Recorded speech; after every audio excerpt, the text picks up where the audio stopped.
Hello. It might seem kind of random that I'm making a video for this week from the middle of the forest, wearing a Cure Cancer t shirt, but actually, I think you probably know by now, we're all working together in this class to analyze cancer data, working to help for the cure, actually. But it's not just a random occurrence that I'm standing in the middle of a forest because this week we're actually going to be working on a technique and using a technique and learning a technique called the random forest. You notice all the trees behind me. Each of you have been building a tree right now, and now you're going to get to build a bunch of trees. This week you're going to construct what's called a random tree as part one of the project. We're going to take a random subset of the samples, and you're going to learn about a new subsampling technique this week that's used when building random forests. And then at each node of a tree, as you're building a tree, you're going to take a random subset of the features and use those to decide how to split that tree. And the idea behind it, sorry, the bugs are bothering me out here in the forest. They don't normally bother me in my office, but I guess that's just the trade-off of being out here. Um, anyway, as you build the tree, you're selecting a random subset of the data to build a tree. At each split of the node of the tree, you're selecting a random subset of the features.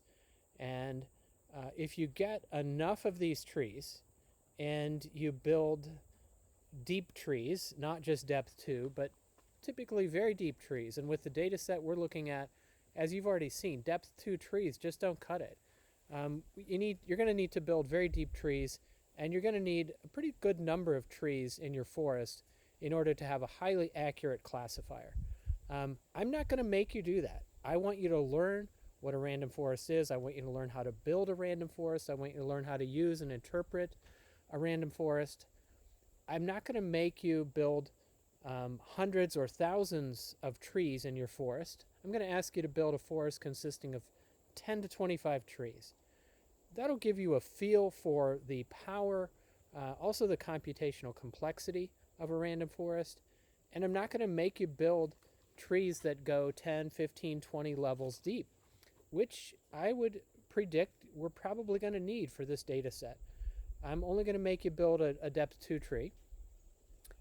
That's sufficient for you to understand. So when you've built your tree, when you've built a forest of trees, they're not going to be as accurate as if we built a lot of trees and very deep trees. But that's just one of the trade-offs of building an environment where you can learn computer science, data mining concepts versus a production environment. So in the latter part of the course, we are going to do a project where you're going to get to more fully explore the power of these techniques. But just remember that right now, what we're doing is learning, mostly learning exercises. And I'm really thrilled with what you guys are learning about decision trees, about cross validation, about info gain, about the phi function. It's really powerful stuff that you're learning. And I'm excited with the progress you're making towards what my T-shirt says, that we're working on gaining new insights into the relationship of genetic mutations and cancer. And ultimately, I'm not so much interested in solving the classification problem. I'm interested in finding out which features, which genetic mutations have the strongest correlation with the kind of cancer that we're looking at. And if we can gain insight into a set of mutations and then can work with scientists for the next couple of years studying these mutations in the lab, I believe that we're actually going to gain some really important insights into how this kind of cancer operates and how it takes over the cells and the body of an individual who has this type of cancer. So random forest is kind of like tying together everything that we've been doing. We're going to pull it all together. We're going to build a forest of trees, and we're going to use a small forest, and we're just going to basically be using seedling trees. We're not using full-grown, mature oak trees. So just keep that in mind as you look at the results. And I look forward to working with you this week. and let me know what questions you have as you work on your random forests. Have a good day.